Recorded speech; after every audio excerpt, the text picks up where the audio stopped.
Good morning. Thanks for coming to Story Starters for Younger Children. These are books that I will read the first chapter or two for kids ages roughly 4 to 8. Some of the books I read are books that early readers can pick up themselves and read. Other books are a little bit harder and they are appropriate for that age group but would need to be read aloud. This book I'm reading today it's from the Time Warp Trio series. It's a lot of early reader type history books. These are great for people who are homeschooling this year for the first time. I want to introduce these books to you. So if you are studying a particular time period, the Time Warp Trio is a fun book to read aloud because these three kids who get zapped into different time periods will learn things. So as I said, this book, the Time Warp Trio, the specific one is Knights of the Kitchen Table by John Ciesiska. And excuse me if I have completely mispronounced his name. I've never heard it spoken. So this book, I will read 2 chapters. Chapter 1. Oh, and I will show you the pictures if there are any. I mean, when there are some, there are not very many pictures in chapter books, but sometimes we still get some. So, Chapter 1 of Knights of the Kitchen Table. Halt, vile knaves, prepare to die. Is he talking to us? Asked Fred. I looked around the small clearing. A dirt path went from one end to the other. Fred, Sam, and I stood at one end. A large guy on a black horse stood at the other. He was dressed from head to toe in black armor, like you see in those books about knights and castles. I don't see any other vile knaves around, I said. Sam cleaned his glasses on his t-shirt and took another look at the end of the path. Yes, there is a black knight down there. The sun glinted off a very real and very sharp-looking sword hanging from the Black Knight's side. And yes, he looks like he's planning to hurt us, added Sam. Hey, it's not my fault, I said. I told Fred not to open it. You did not, said Fred. Did too. Did not. Did too.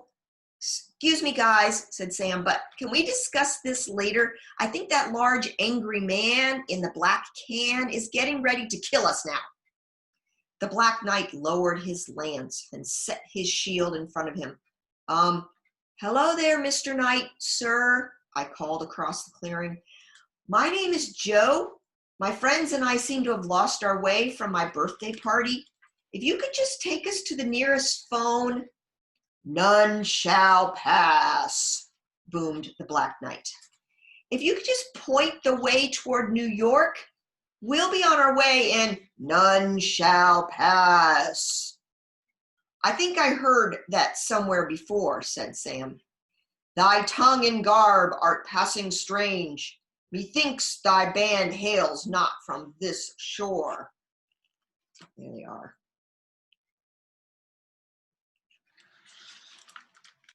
What did he say? Asked Fred. He said we look funny and we're probably not from around here, I said. And right you are, Sir Knight, I called across the clearing. I threw in that sir part because they always talk like that in the Knight's books. We are not from around here and we would just as soon get out of here. So if you would just point that long, sharp stick of yours. Silence, infidels. Or mayhap enchanters in thy weird clothes and boots. We looked at each other. We were all wearing jeans, t-shirts, and sneakers. We looked at the Black Knight. He had on pointed metal shoes, armored pants, an armored coat with hinges at the elbows and shoulders, and a huge metal helmet that looked like a black bell, all topped off with a fluffy black feather. His horse was likewise done up in a black skirt, a black saddle big as an armchair, and a matching helmet thing with a fluffy black feather. Weird, Robes and boots, said Sam. Look who's talking. The Tin Man with feathers. He even dresses his horse funny.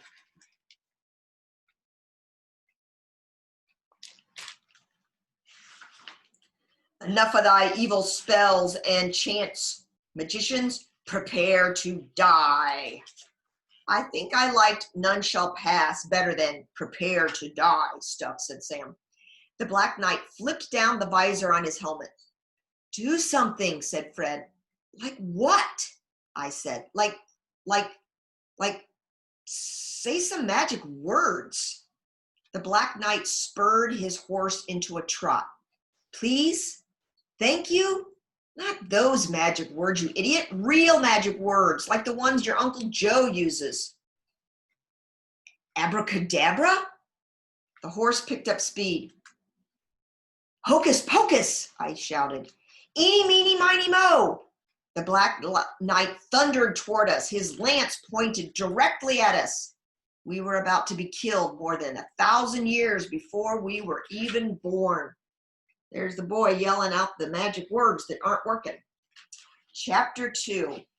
But before the Black Knight arrives, maybe I should explain how 3 regular guys happen to find themselves facing death by shish kebab. It all started with my birthday party.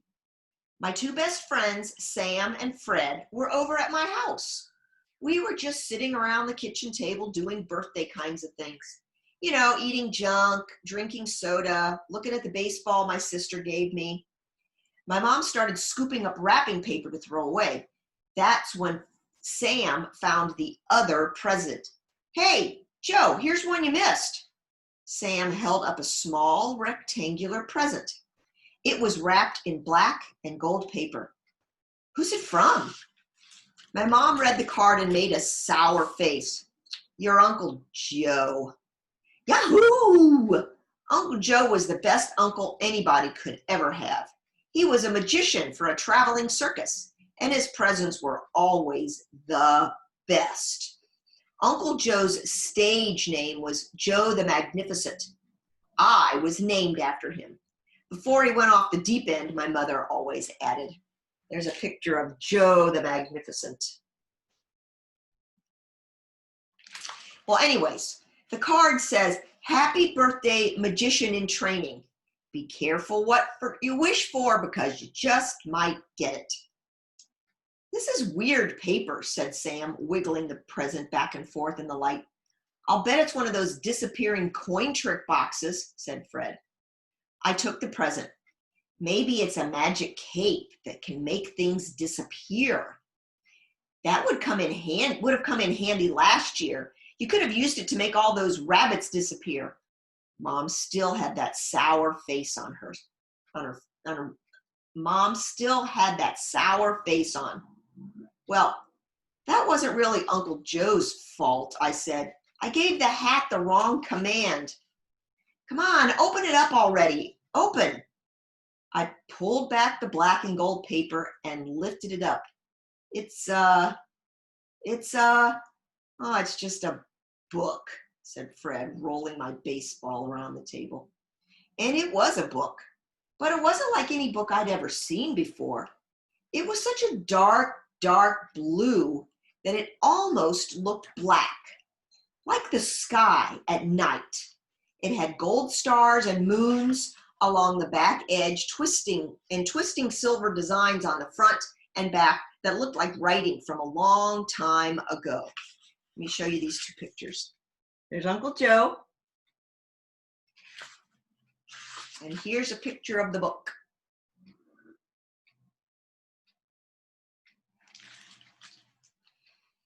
I looked closer and the title read, The Book. Great name for a book, said Sam. Mom looked relieved. Hey, let me see. Fred dropped the baseball on the kitchen table and grabbed the book out of my hand. Wait a minute, Fred, be careful. Fred opened the book. There was a picture of a guy on a black horse standing on a path at the edge of a small clearing. He was dressed from head to toe in black armor, like you see in those books about knights and castles, and he didn't look very happy. Oh man, said Fred, Wouldn't it be great to see knights and all that stuff for real? Wisps of pale green mist began to swirl around the kitchen chairs. Joseph Arthur, close that book and stop that smoking this instant. I grabbed the book and slammed it shut. The mist rose over the table, the stove, the refrigerator, Mom, and the kitchen disappeared. And for just a second, I got that feeling you get when you dream you're falling. Then the mist and the feeling were gone. And Fred and Sam and I were standing at the edge of a clearing. We stood at one end of a small path, and at the other end stood the Black Knight. What's going to happen next? Chapter 3. This is all that I can read of the book. The Time Warp Trio and the Knights of the Kitchen Table. I hope that you will want to go get this book at the library and have your mom or dad or grandma or a friend or any adult read this to you so that you can find out what happens to the boys and the knight. Thank you so much for coming. I look forward to seeing you again next week when we'll read another great book. Bye.